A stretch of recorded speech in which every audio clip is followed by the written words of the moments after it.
Assalamualaikum warahmatullahi wabarakatuh. Kembali di channel Kimia itu Ganjil, bocoran soal TKA Kimia bagian yang ke-5 ini ya, nomor 21 sampai 25. Seperti apa soalnya? Langsung aja. Ada data terkait dengan minyak bumi, kemudian kita disuruh membandingkan titik didihnya begitu. Nah, untuk tahu titik didih, terutama golongan hidrokarbon, kita harus tahu strukturnya dulu. Kita gambar semuanya ya. Ini adalah butana, ini metilpropana, ada lurus, ada yang bercabang, maka titik D-nya cenderung lebih tinggi yang lurus karena dia lebih mudah terpolarisasi. Maka yang pertama nilainya benar. Untuk yang kedua, ini punya satu cabang, ini punya dua cabang. Yang lebih terpolarisasi itu adalah yang cabangnya lebih sedikit, maka yang 2 metilbutana titik D-nya harusnya lebih tinggi. Maka pernyataannya menjadi salah. Heksana lurus, metilpentana cabang juga yang lebih tinggi adalah yang lurus. Sehingga yang ini benar. Nah, ini terkait dengan asam basa, membentuk buffer, ada asam asetat, ada natrium asetat. Berarti campurannya sudah bersifat buffer. Ini enak kalau sudah bersifat buffer, tidak perlu membuat reaksi asam basanya. Langsung dimasukkan datanya. Karena buffer asam rumusnya adalah H plus dikali sama dengan Ka dikalikan konsentrasi asam dibagi konsentrasi ion konjugasinya. Masukkan angkanya. Ka-nya 10 min 5. Kalau ini kita nggak perlu pakai volume, nggak apa-apa ya, langsung konsentrasi dipakai. Berarti ini 0,1, ini juga 0,1, maka nilainya tinggal 10 pangkat min 5. Kalau H plusnya 10 min 5, payahnya gampang. Dimasukkan ke rumus min log H plus, ketemunya adalah 5.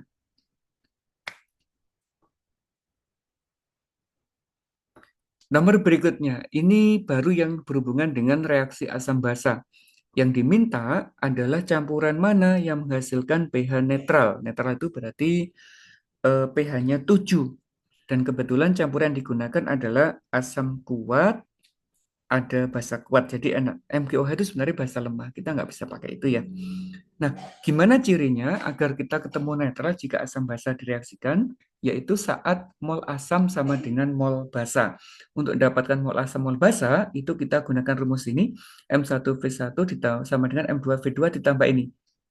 N itu adalah valensi. Kalau asam berarti banyaknya H+, kalau basa berarti banyaknya OH-. Kita langsung pakai data yang pertama misalkan. HCl dengan NaOH. H plusnya 1, berarti 1. Konsentrasinya 0,1, volumenya 10. Yang basa, NaOH 0,2, 10, OH-nya juga 1. Kalau dikali nilainya kan nggak sama. Berarti ini tidak akan netral karena akan menyisakan yang basah. Untuk yang kedua misalnya, langsung benar yang dua ya.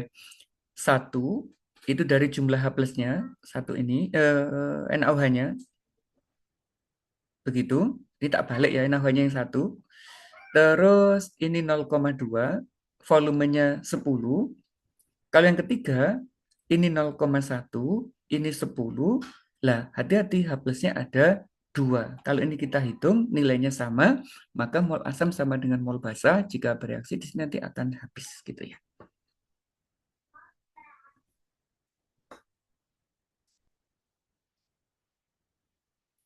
Soal berikutnya,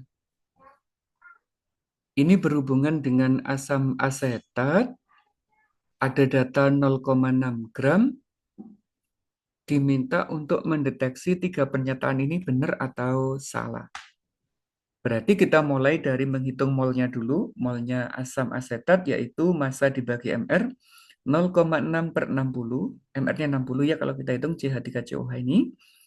Ketemunya adalah 0,01 mol. Terus kita hitung konsentrasinya dibagi dengan volumenya 1 liter, berarti tetap 0,01 molar. Dia asam lemah. Maka rumus untuk mendapatkan H plus adalah akar Ka dikali Ma. Ka-nya 10 min 6 dari sini. Konsentrasinya ini 10 pangkat min 2. Kalau dihitung ketemunya 10 pangkat min 8. Diakarkan 10 min 4. Berarti pH-nya adalah 4. Benar ini kalau pH-nya 4. Tapi ini salah, konsentrasi H plusnya tidak 10 min 6, tapi 10 pangkat min 4. Berarti ini benar, ini salah. Yang berikutnya tinggal mencari ini ionisasinya. Bagaimana mendapatkannya? Itu dari rumus H+. Rumus H+ ada dua macam untuk asam lemah, yaitu alfa dikali Ma atau akar Ka dikali Ma. Ini sama-sama mencari H+ untuk asam lemah. Masukkan angkanya, alfa itu adalah ionisasinya. Begitu, akar-akarnya hilang kita kuadratkan.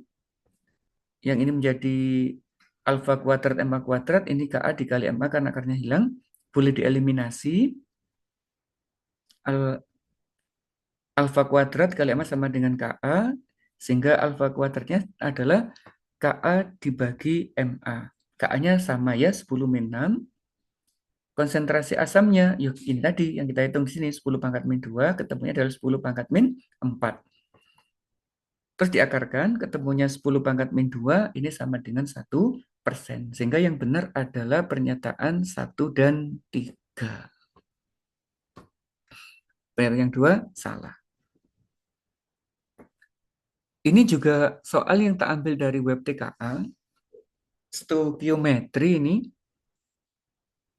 ada 3 kemungkinan, kemudian kita disuruh kombinasi mana yang benar agar menghasilkan 1,435 gram padatan perak klorida. Maka langkah yang dilakukan adalah menghitung molnya dulu yang dihasilkan ini, yaitu massa dibagi MR, MR-nya dihitung dulu ya, nanti ketemu 143,5, ketemunya 0,01 mol atau 1 milimol. Kalau sudah, kita harus mencari reaksi kombinasi ini yang menghasilkan 1 milimol. Nah, kemungkinannya ada begini.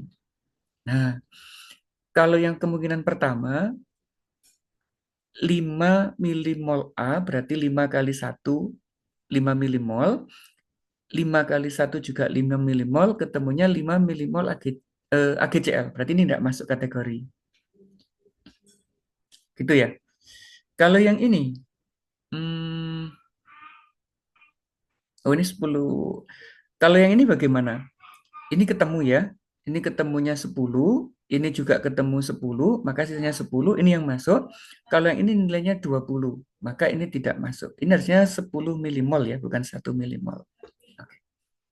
10 milimol, ini juga 10 milimol. Jadi yang benar adalah data yang kedua. Maka kombinasi yang pertama itu salah, kombinasi yang kedua itu bisa, kombinasi yang ketiga itu tidak bisa. Karena di sini menghasilkan 5 mol, di sini menghasilkan 20 mol, kalau di sini 10 milimol. Ini yang bisa.